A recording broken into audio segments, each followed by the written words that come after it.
That's yes.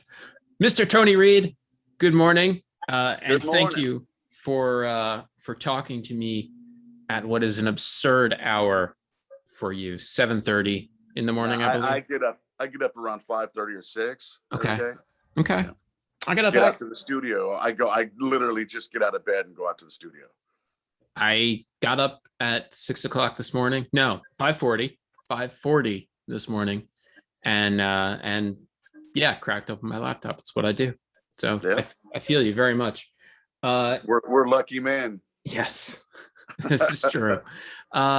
You, as ever, have a lot going on. That's kind of your thing. And I want to talk to you about a lot of it. But specifically, and first of all, I want to talk to you about the new Moss generator. Okay. Because I don't want to say you sent me a couple songs, but you sent me a couple songs and had an opportunity to listen.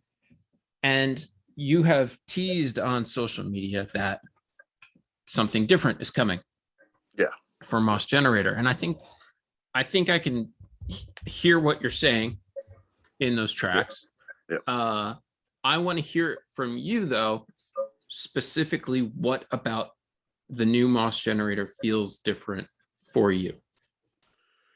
Well, first and foremost, it's not riff-based music. It's a lot cleaner.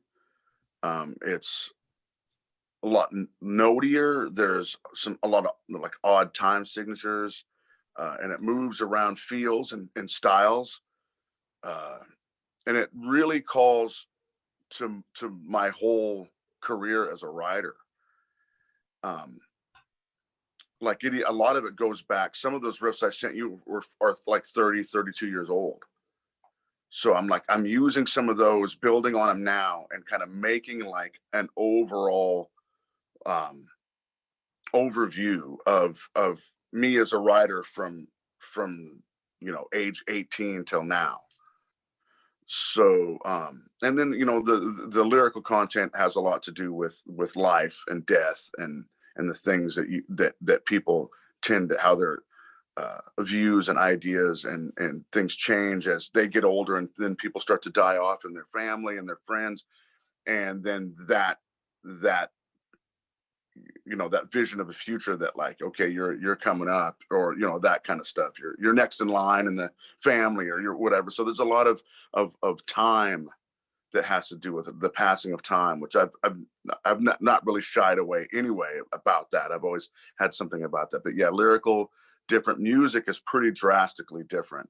And over the last few records, I've said that I've always kind of said, okay, this album's more honest, my honest writing. And you could hear these styles creeping in once that Sean and Jono entered the band. They were more Yes. open to these types of things. And now it's going full bore, because we had, some downtime. Not only that we couldn't really see each other for a while, that Jono lives between Texas and Boston, and we live in Seattle. He always has. So he has to fly up to do demoing sessions. If he lived here, we would have 20 albums of material. I'm so prolific but he can only come up. I only seen him like twice in 2 years, and it was two writing sessions that he came up for the summer, and we tracked 80 minutes of demos and two 10-day fly-ups. Okay. It was a really cool process too. It was very spontaneous and action packed. Lots of work. We're starting at 9. We're 9 to 5 every day. We're coming in. Just really kind of like that. It was a neat process, and we got a lot done. We'd write a song a day and track it. Wow. And as you hear, the demos are almost their album quality. Yeah. Yes, they were. That was something that stood out to me, was your demos sound like other people's albums. Yes. And John was like, please don't just release these. I'm like, I'm not gonna, dude, Yeah. It'll be on Bandcamp later. It's fine. Yeah. Bonus tracks. Yeah, exactly. It's interesting.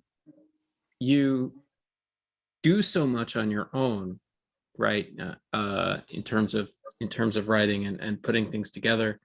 And it's not like you can't play bass or drums. Has it ever been tempting to you to just make the Moss Generator record yourself? Well, there was a point after the split with the original rhythm section that some of those like 12-inch EPs or splits were me playing everything. Okay.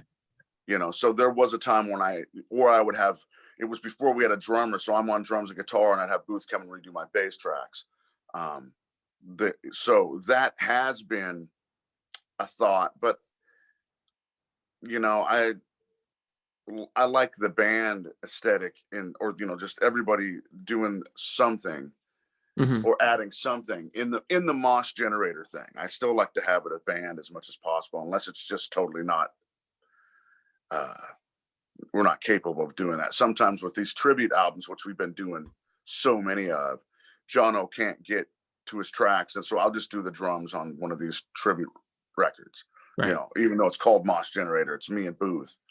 But people don't really pay attention to that, so it doesn't matter if you do it or not. Well, I think in kind of the mind of the listener, a lot of Moss Generator is you. Yes, yeah. I've made my control of the band well known, and you can hear it all over the sound. Yeah. But especially how we're working now, that just when we're doing these demos.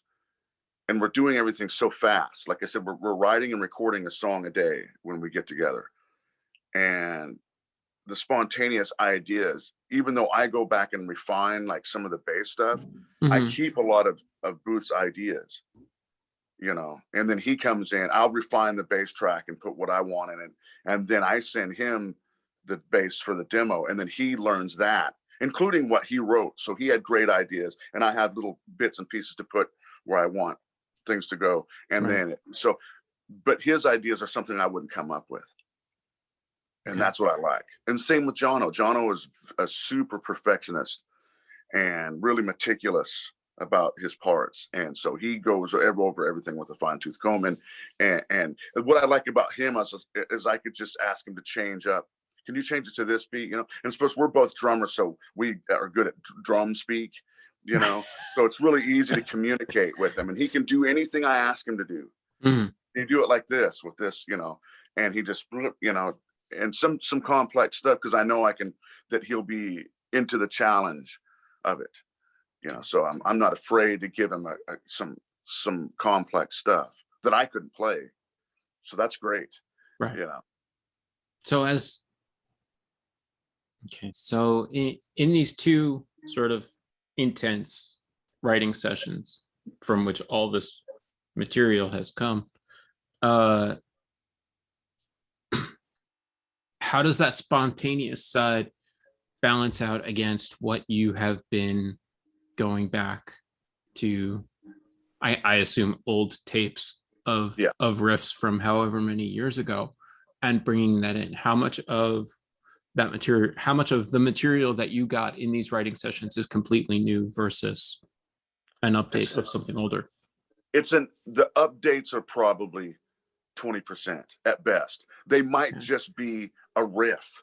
Let's use this riff and then build from there. That's basically, this riff is either has been released on a cassette in 1989 and 30 people heard it in my hometown. So no one's going to know that this came from there. So we like this one song that I think I did send it to you. It has this long intro. Well, that intro is from something else. And then we go in and then I write this whole complete other song, and so just a few of those. There's some stuff peppered through the 90s and whatnot. I saw this. Well, can I say that name? Can I say the name of that song?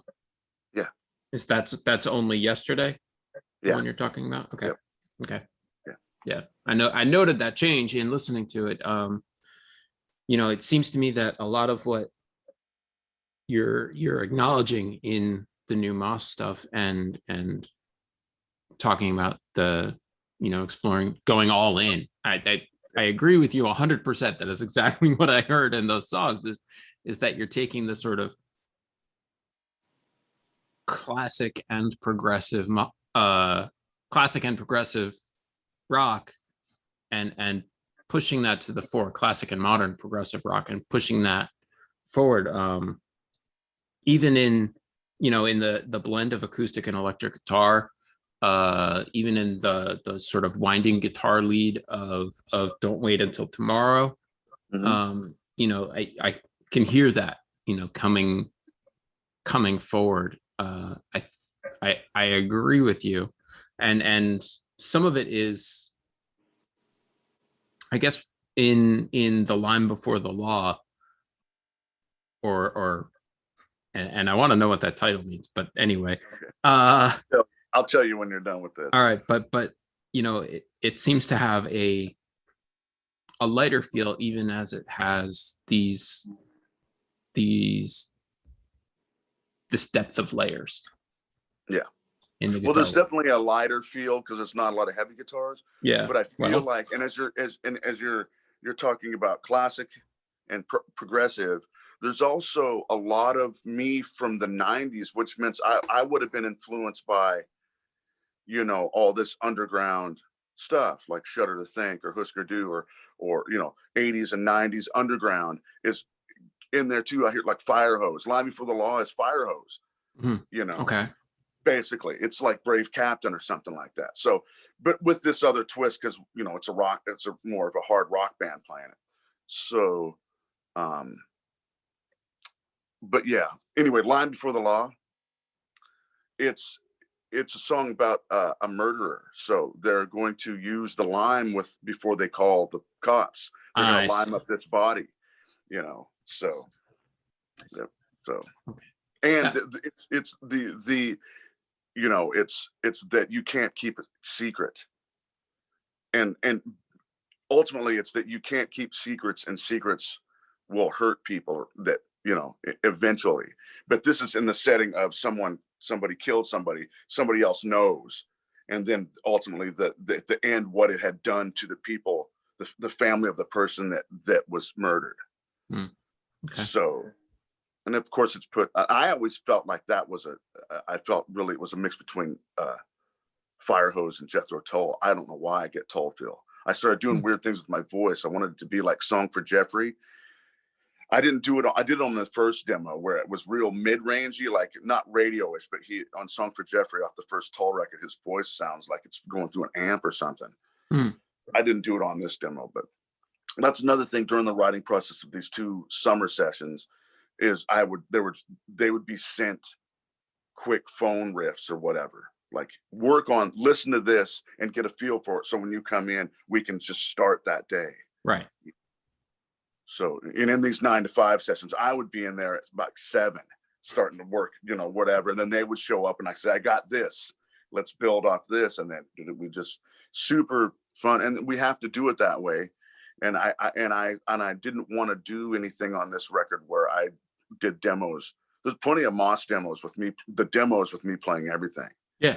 Jono would just kind of chart it out and play, I want Jono on it. Right. I want Jono's take. You want the band. Yeah. And that makes things a lot different. And we can, like I said, drum speak, through it. Ideas are thrown back and forth. And it's just been, kind of weird to do it like this because I'm so creative. It's probably why there's so much other stuff that I do, because I have to work on it every day. I have to work every day, I feel like, on something. So I hear you. Yeah. Yep. I get that. It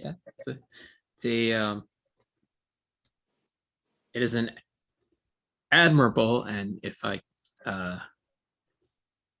and an inspiring work ethic that you have, I will say. Well, I feel the same about you. So I'm like, how does he do that all? How does he just sit around and write all the time and listen to things and pay attention to other people and what they're doing? That's bonkers to me, really. Like, because I'm so self-absorbed when it comes to, I've got my area, I've got my space, and I get in here and sometimes I don't leave.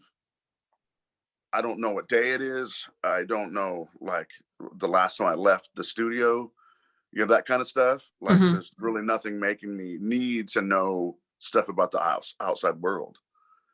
So when I say self-absorbed, I just mean in my Yeah. space doing my thing, you know. Right.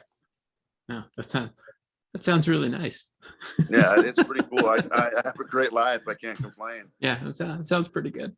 How much of what came out of the, let's call it the 9 to 5 sessions, how much of what came out of that is going to be on the next Moss? Here's the weird thing, and I didn't ask this label if I could bring this up, and I'm not sure if I'm ready to anyway, but I've been talking with them about a triple album, which is I've always been like, I was never really into even double albums, but there's so much material, and the material's a lot longer than our usual material. Some of the songs are 14 or 15 minutes. So if you pick the best, you get 4 songs on a record. I mean, I know Yes did it all the time, but so we have some concepts of, and it may or may not be triple, you know. But I feel like my goal is to finish everything. And you know, if it's finished, it's coming out at some point, you know, because I'm at the very, very bottom of the well, the Moss well. You know what I mean? I've put everything out that I can come up with, except for a complete, you know, demos album or whatever. Right. Which is, every Moss song has a demo. Almost every Moss song has at least 1 or 2 demos. Some of them have 3 demos. Okay. So, or if you want to go back to my phone riffs, you know, but that's for the box set. But yeah, I would like to think that everything is going to find a place at some point.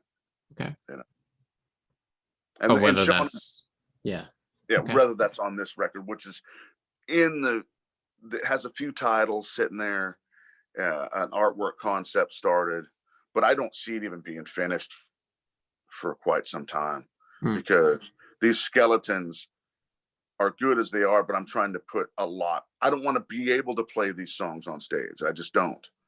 I want, you know, something like The Line Before the Law. Yeah, we could do that. It's pretty basic, but some of them are getting nuts, overdubs and whatnot. Yeah. So like, yeah, Only Yesterday has a million things on it, like, but just really cool. It's super. This is super exciting for me, because it's me being able. I'm like, I don't care what I put out there. This is what I feel like doing ultimately. So, and it's really cool that Sean and Jono, I would throw out these, even some of the old ones that really sounded like Dinosaur Jr. or something like that. And they would be like, yeah. And I was scared to throw them out. You're scared to throw things out because you try to read what they're thinking when they hear it. They're like, but usually it's a sign off. There's like a good, oh yeah, that's cool, man.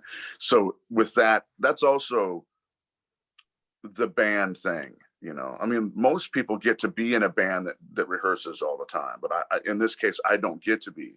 So I really rely on their feedback, you know.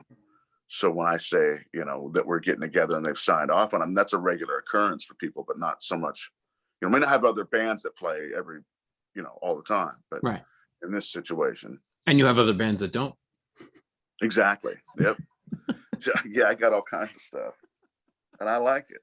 Yeah. I want to do a soul album, a funk album, but we'll see. I'm not funky enough. I don't know. I really like a lot of that stuff, but we'll see if I can actually do it. You know. Yeah. Anyway, that's another hole. But yeah. Well, okay. Now I want to know about the funk album, but to stay on topic, obviously Moss hasn't been touring. You have time to sit with material in a different way than you've probably had for a long time, if ever. How much of that has sort of allowed you to dig in? And as you think of as you think about time, right? Only yesterday, don't wait until tomorrow. Even The Line Before the Law has a thing before another thing, a sense of time. How much of that has been affected by everything going on in the last year, the global fucking pandemic, and has that shifted how you see kind of the urgency of your own creativeness? Well, the pandemic stuff has only affected my process in the fact that people I know have died. So of course, then That's legit. start, Wait, right? I don't. I mean, that's so, not yeah, only. Okay, only. Okay, yeah, you're right. But the staying home and not, yeah, okay, that's fine. Even no shows was fine for a while. Right. And but yeah, just the death and the life and death, and how it can be affected by things is has a lot to do with the topics on this. And I don't know if it's about everything as the world or as a whole, or just my feelings. I think I'm really going deep into how I feel about it. And a lot of them aren't life and death lyrics in a morbid way. They're almost always saying, use the time that you have to your maximum. It's a carpe diem type of thing, and not so many words, or way more words, whatever. So yeah, I mean, yeah, it really just, I can only write about what I feel. I noticed that something like The Line Before the Law is moving out of my writing style over the last few albums. I'm not a storyteller in a different sense that's not really personal. And that one's just a story with a moral. That's not usually how I do things, because it doesn't involve me. The story doesn't. Right. So I'm also, along with the music changing, I'm trying to also use some different lyrical approaches as well. So that's, and in this writing process, it's weird to do that, because when I'm sitting down and I've got so much time, there's a difference between something being spontaneous and of course being something overthought. So sometimes I'll spend a week or two sussing out one of these tunes, and by the time after a while, I can't even recognize what I'm doing. Right. You know what I mean? I'm so involved in it that I can't even tell if it's good or not. Rather than sometimes you just throw something down. Okay, that's good enough. That's kind of like the big Scenic Nowhere thing. I just throw things down really fast, and that is what it is. That's what we're doing, and that's it. Put it away. Right. But with this, I'm spending so much time on it, I can't tell if it's good or not. I actually have to. So what I sent you, all those songs are unfinished. Yeah, I saw the WIP, Yep. work in progress. Yep. And they're because they have to be put down, or because I'm so locked at I'm stopped at a certain point that I can't come up there. So sometimes I put them away for a couple weeks and then listen to them and realize, okay, yes, that is good, that is bad, and I can add. So that's kind of where I'm at with a lot of these. I'm only about not even a quarter of the way through on even listening to some of them that we did on those days. So I got a ton of work to do. Yes, it sounds like you do. And we're talking, when we're talking about a triple album, we might release it as 3 records over the course of like 15 months. Yeah. And then at the end, you could get like a box that they came in with an extra 7-inch or something, something interesting like that, Yeah. I think about something like what King Buffalo are doing, taking a bunch of songs from a set amount of time and releasing it as separate releases rather than all together. I think that makes a lot of sense, especially with attention spans as they are. Yep. It's good to keep a steady stream. As of course you know. You mentioned Big Scenic Nowhere. Big Scenic Nowhere have a new record coming out. I interviewed Bob Balch earlier this year sometime about it, and he spoke a little bit about just the, kind of it similar to how Moss works. Just you get together when you can get together, and I think Big Scenic Nowhere is still basically pulling from one session. Am I right about that? November of 2019. Yep. Okay, so that's pretty incredible. But can you talk about the process of building that material out, and you kind of touched on this, but building that material out as opposed to doing Moss stuff. So in 2000, with the November desert is what Yes. I call these sessions. It's 2019.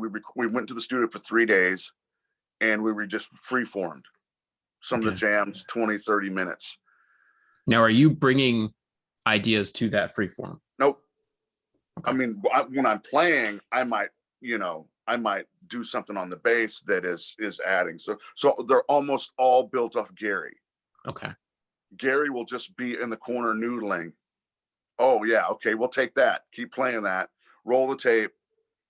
And then we all fall in. Okay. Like, the first jam on the record ended up. I mean, the first time we ever played music together, the four of us record, and then it's on one of those records. So then we finished those sessions. We had tons of material.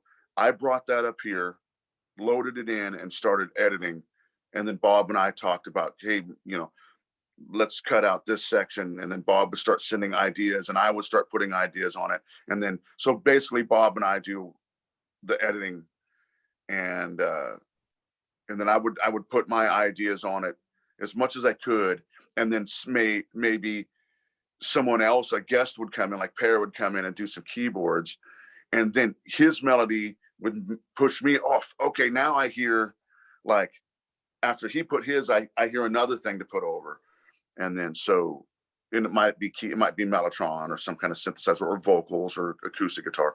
So and that's how that we managed to squeeze a bunch of 2 EPs and a full album out of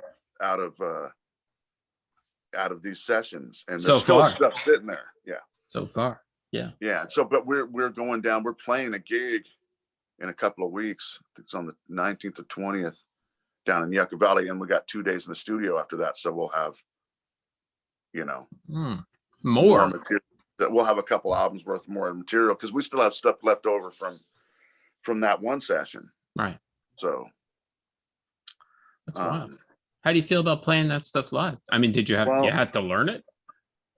Yeah, because it doesn't resemble the end results that Bob and I does not resemble what we did in those sessions, because I had to make things sound like there was changes in it, because these riffs were basically one part with people noodling over it, and so I would have to change bass lines, and Bob would have to change guitar parts, and then we would pull things out of the mix so that we could make changes to it and then put them back in. So like sometimes Gary would come in and redo guitar parts. We'd send him some stuff. And then, so live is going to be a real challenge, because we've never played them together. We get 2 days of rehearsal before. It could be that we just go out on stage and freeform, but I kind of want to play songs. Yeah. I like that, but we can all freeform really well. So that doesn't, It's nice to have that in your pocket. Yeah. If you need I don't know if I've ever sang and played bass. So this is interesting. I think guitar and vocals is much easier than bass for some reason. I don't know why. You wouldn't think it would be. Yeah. But I don't know. It's a fun project, and we've certainly done a lot with the time. Mm-hmm. It's good. It seems like it's such an interesting studio process, right? Yeah. Because at the same time you're going and you're playing all this stuff, it's completely off the cuff, completely improvised and whatnot, and then you take it back and think about it for a year. Yeah, and then I control the crap out of it. Like, yes, that's it. I try to harness it, and that's my deal is this put me in a couple of places that I needed to be. Like, for one, like, playing with musicians, bouncing ideas off other musicians a lot, rather than just like I'm the guy who does pretty much everything. And then, and then also the being able to harness these things. And that's what I do, is take weird things and make stuff out of them. Weird musical recordings, ideas, and then make music out of them in the end, so it's been a cool thing to do, So take that and compare that to Funeral Suit, to doing a solo record. Well, that was all acoustic too, though, so that's such a different process. Well, it wasn't all acoustic though. It was acoustic based. Yeah, Right? just some Mellotron. There's no Yeah. drums or bass No. or anything. Right. Yeah, so, there's some droning sounds. Yeah. And I can't even, some piano tracks. Yeah. So yeah. That was something that I'd been talking with Ripple about for quite some time, and another label before that. And I had this idea, I had a lot more Moss acoustic tunes on it. And then I wrote four or five songs in like a week, and it changed the whole feel of the record. I cut out a lot of those Moss songs and added these, and then a lot of them are real raw. Like they're pretty kind of bad performances, and the sound of certain instruments, because it wasn't meant to be what it was. It was meant to be, okay, I'm going to lay this idea down and then I'll get back to it later. But in the rawness and the non-perfectness of it, that's what made it what I liked, because it seemed to be more honest. It seemed to be something that was really coming out rather than overthought about. And I've learned how to be that way over time, to keep the performances that aren't always the perfect ones. You know, that's something I struggled with when I was young. I was such a perfectionist. I couldn't handle mistakes in the studio. I couldn't handle them on stage. I'd get upset, Mm-hmm. you know, and on stage, you know, stuff like when I was young, it's ridiculous. Then I started drinking on stage, and that kind of gave that literally, and that's the only time I drink is when I'm playing, when I'm on stage. And so that helped me loosen up and not worry about things. You play better too. Yeah. You know, you don't, you know, kind of dwell on mistakes like I used to. And there's no way you can't make mistakes. There's just no way, like, especially, you know, really for me. But anyway, I mean, so unless the song stops, 99% of the time the audience is not going to know. yeah, I mean, and I can't accept that a lot of the time. Even, you know what I mean? I know. I can't even accept that. No, I get it. I get it, man. Dude, I correct typos from 12 years ago. I get it. That's like me remixing stuff from my youth. I'm like, why am I doing that? It's a shit, man. I understand where you're coming from here, but yeah, no. What is the timeline if you have 75% still to go on making this material finalized? What's your time on Moss? I guess it depends on, like, okay, so if we decide to make 3 records separate, then I can get one done. And then, you know, that's a big argument in favor. Yep. Getting something done is always nice. Yep. So there's that, you know, but see, here's the problem that is happening even during these writing sessions. Before the summer sessions, the 9-to-5ers, I was listening. My idea was, as you know, okay, listening to a lot of progressive, you know, listening to some newer progressive that was turning me on, you know. Like what? Like well, of course, Motorcycle. I would call them a progressive. I mean, they're like, you know, they're wonderful, is what they are. Yeah, they're just wonderful. They're the best band in existence that exists and plays live and makes records. I understand their music 100%. We're exactly the same age. I can always, I can feel that. I can feel that. A lot of times it's like, I can feel what you're doing. Yeah. It goes right here, like, because we you. came from the same space. So the place I can tell. And Once and Future Band. Okay. Those, they made 2 records and an EP, and that stuff is out of this world. Like, it's all this 70s stuff. The sensibilities, the musicians are awesome, and the composition's amazing, and they just put a whole bunch of stuff that I like in one thing. And even though you can hear everything they're getting from, it's still something that they made that's their own. Right. And you just can't. They're right there with Motorcycle to me. Like, just But Motorcycle has that catalog that you can really, They you've do. got so much to look at. 100 plus. Yes. Yeah, it's pretty amazing. They are in that club. All right. So you're listening to this stuff as you're thinking about new Moss? Well, then going in the summer. Then now my listening and writing preferences, as they do regularly, change. Right. So now as I'm returning to these songs as they're sitting as a guitar, bass, and drums demo, my layering all of a sudden turns into like a gothic, or it might be like little Christian death sounds on it. So now you got this progressive thing happening, or I get into some electronic music, so I start synthesizing out all everything. So you get these layers of what I'm going through. The longer it takes, the more the layers change. Right. So that's also something I'm letting happen naturally, rather than, I need to stay in the feel of what this song feels like as a skeleton. Right. So, but that's where I might be going overboard. I might be like, okay, now, dude, you've done too much weird stuff on this. I've been the judge of my own material for 30 plus years. I'm just going to continue to, strip it back or add. I'm probably better at stripping back.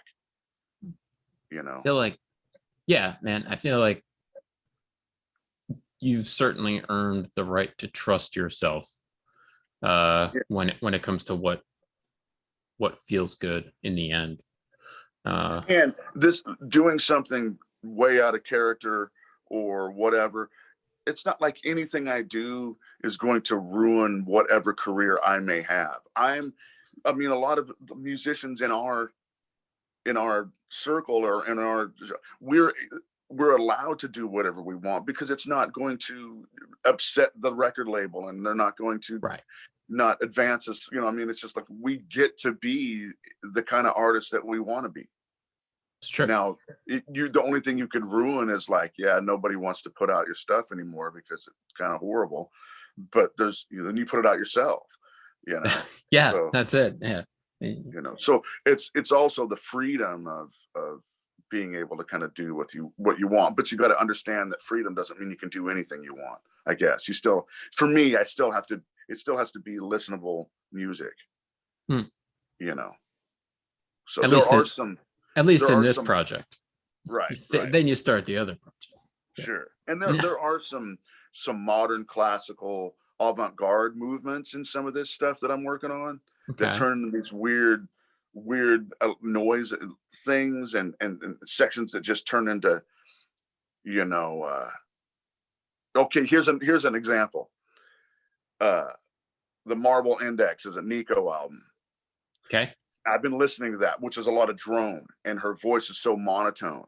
There's a drone section in one of the new songs, and I do this monotone thing, and it all comes. Those are there's that kind of stuff. I heard that was inspirational. I can probably put that into this section. Right. Will you keep it? What's that? Will you keep it? Yeah, that's the good thing. There's all kinds of session masters that are like edit 1, edit 2. Sure. And that, so there's things up and down in the editing chain. So it's a fun process. So yeah, if we did one record at a time, but that means I'd have to be committed to finishing them at a certain time. And that means that my creative flow, if in fact it's disrupted, then I'd have to force it to get done. And I don't like that. Mm-hmm. You know what I mean? So if I just decide to finish all the material, then it's all done and it can be sifted through and put out as such. But that could take a long time. Or I could have it done in a couple of weeks at a whatever fashion, like it's not really what I want, or without exploring the possibilities. But and I think I take what I'm doing way more serious than probably anybody else in the world, and that's musicians do. As it should be. Yes. Well, you hear your own music in a way different way than other people hear, Of course. Because I'm using a chord that I've never played before. That means this song's so much different than the other Moss, because I'm doing 1 or 2, but I mean, because I want to say, yes, this material is quite a bit different, but it's still obviously me. Yes. And anybody that knows me from like early 90s, like 1230 Dreamtime, when I was doing that band, they'll be like, dude, this sounds like that. It's kind of what it sounds like. It sounds like me when I was 21, 22. I was real progressive, but like I said, mixing those kind of underground hardcore and emo and the earlier stuff. Yeah. You know, there's a band called Grave Goods I really like. And so, but I don't mind going back to that. I'm actually really excited that I can go back to that and still sound like a 21, 22-year-old me. It's nice that I can reflect and still bring up those styles, because some people grow out of what they were, you know. Yeah, definitely. So, and that's not the case. And that's feels really good to me. And when I am bringing material from then, that I hear it now recorded with power and whatever, because back then I probably was using a 4-track or, you know, whatever. And it's when it's recorded with real power, it's good to know that what I wrote then wasn't just in my head, that it was good. When I was 20, I thought it was good. Like, you know, it probably sucked, you know, and now I hear it, I'm like, that's really cool, man. Yeah. You know? Shit. So it's fortunate, if nothing else. Yeah. It's cool to me. So like, once again, it's cool to me. And it's also a way to bring that conversation about time into the instrumental side, right? As well as a lyrical theme, right? And that is you're engaging with the past and the future. So that's exactly what I'm doing. All right. You know? So what are you going to call the album? I don't know. I have 2 names down that are, you know what I mean? And the artwork concept is not there, except I think it's going to be black and white. And I think it's going to be photographs, like weird. I've been seeing some photographers that I like, just roaming around, like, you know, online. Oh, that guy's style's really cool. Yeah. You know, but I don't know what the pictures would be. So, you know. All right. Well, you got time apparently, so you got time to figure it out. Yeah. Yep. I do. And then, and then I'm somehow in the middle of doing this, I start working on remixing an old record or working on a project that I shouldn't be, you know, like you know, a Constance Tomb thing or the funk album or you know, all these tribute albums. There's so many of them now that we're doing. There are it's hard to keep up with the tribute seem albums. To be on in some way or another. I seem to be on almost every one of them. And I mean, I don't mind. It's because it's fun for me. I love doing the covers. Yeah. It's true. And it's a lot of the time doing something like this is just a way to set everything down that I'm stressing on and go do something that I clear your head. Absolutely. Absolutely. So, yep, it's working on some cool stuff right now. So you keep busy. Yes. Tony Reed, I'm going to stop the recording there because as I mentioned before, I'm waiting for the school bus. So hang on just a second. Don't sign off. But before I stop, thank you for taking time out of your morning. I know that you could be doing other stuff. That's okay. Yeah, I needed a break already. No, I really appreciate you, JJ. No, thank you. I really do, man. All right, hang on a sec.